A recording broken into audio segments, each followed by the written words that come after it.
La Roumanie, terrain de jeu de Bruxelles contre les institutions nationales. L'éviction du candidat Georgescu semble s'inscrire dans une dynamique plus large. Les explications de Nicolas de Lamberterie et Modeste Schwartz.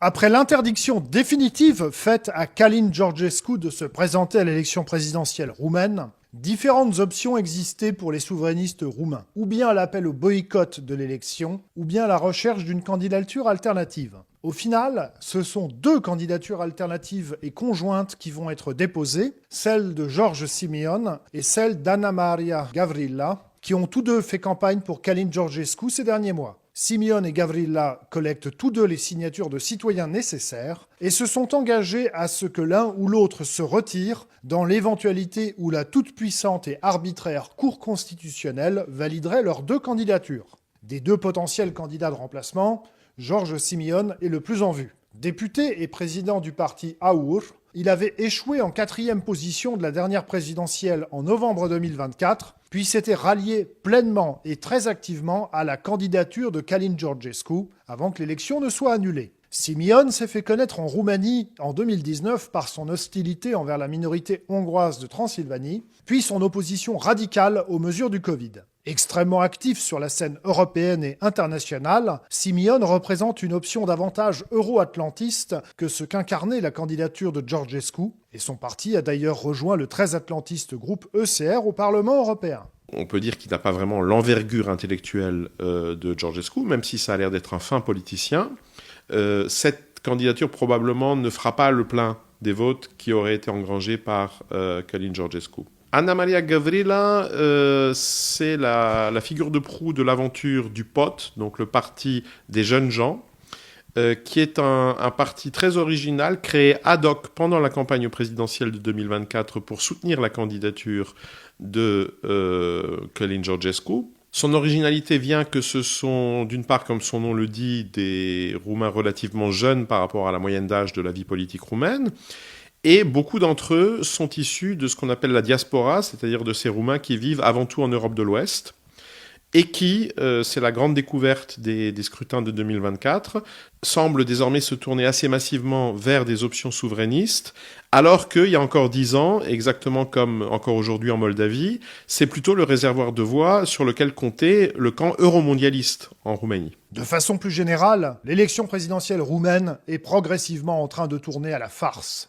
C'est ainsi que l'eurodéputée Diana Șoșoacă, qui avait déjà été empêchée de se présenter à la présidentielle de novembre et décembre 2024 par une décision totalement arbitraire de la Cour constitutionnelle, a redéposé un dossier de candidature pour la prochaine présidentielle de mai 2025, cette fois-ci en portant des gants de boxe. On peut supposer que la candidature de Șoșoacă sera de nouveau refusée, même si rien ne semble plus vraiment certain. Tandis que certaines cultures européennes ont pour écrivains emblématiques des poètes, disons Victor Hugo en France, ou des tragédiens comme Shakespeare ou Goethe, la culture roumaine a pour écrivain emblématique un auteur de comédie, Ion Luca Caragiale.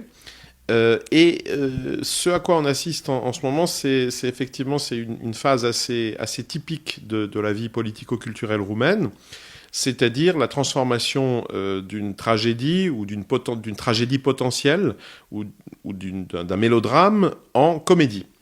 On peut s'attendre aussi à une assez faible participation, parce que quand bien même Călin Georgescu aurait, semble-t-il, décidé de ne pas faire usage de, disons, l'option nucléaire de l'appel au boycott, les appels au boycott, en revanche, continuent à circuler sur Internet. Mais vu la tournure qu'ont pris les choses, je dirais que le véritable enjeu maintenant, ce ne sont plus ces élections en elles-mêmes, mais la crédibilité de l'ensemble du système institutionnel roumain. C'est-à-dire que ce qui est en train de s'enfoncer dans le dérisoire, c'est tout simplement l'État roumain tel que nous le connaissons. Et ça, on s'en rend compte, par exemple, sur les réseaux sociaux, quand on voit les très nombreux appels à la grève fiscale qui circulent en ce moment. Donc ça aussi, c'est culturellement, c'est très roumain. C'est-à-dire qu'à défaut de pouvoir le contrôler, le rendre légitime, les Roumains, comme ils l'ont fait pendant de très longs siècles de leur histoire, vont tout simplement se détourner de l'État, en collaborant le moins possible en réalité à la vie institutionnelle. C'est l'origine de ce fameux proverbe roumain que le roumain est le frère de la forêt.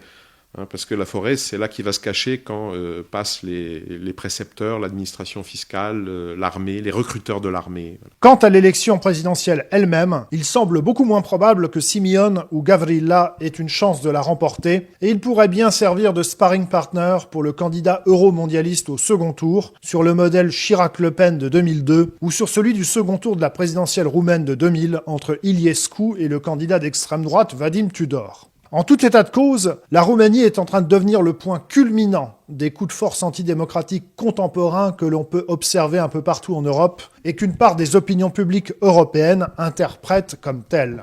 Des coups de force presque équivalents ont pu être observés en Bulgarie, où la Cour constitutionnelle refuse en toute illégalité la tenue d'un référendum d'initiative populaire sur le maintien de la monnaie nationale dans le pays, conformément aux dispositions de la Constitution bulgare, ou bien depuis hier en Allemagne, avec une modification de la Constitution via la réunion de l'ancien Parlement et non de celui qui a été élu il y a quelques semaines. Et dès lors que tout cela va dans le sens de l'euromondialisme, Bruxelles ne retrouve strictement rien à redire à de tels coups de force parfaitement illégaux et antidémocratiques, alors qu'en même temps, la Commission européenne s'acharne sur la Hongrie dès qu'elle prend une mesure qui ne lui plaît pas d'un point de vue politique. Avec une césure toujours plus tranchée entre les différentes tranches des populations au sein même des sociétés européennes, entre privilégiés et déclassés, ou entre ceux qui, notamment selon les classes d'âge, s'informent via les médias dits traditionnels, télévision hertzienne et presse écrite, ou ceux qui s'informent, ou comme on le dit parfois, se réinforment plus largement sur Internet. À défaut de renverser la table, il se pourrait donc bien qu'une partie de plus en plus importante des Européens se détourne massivement des institutions, auxquelles ils n'accordent plus ni considération,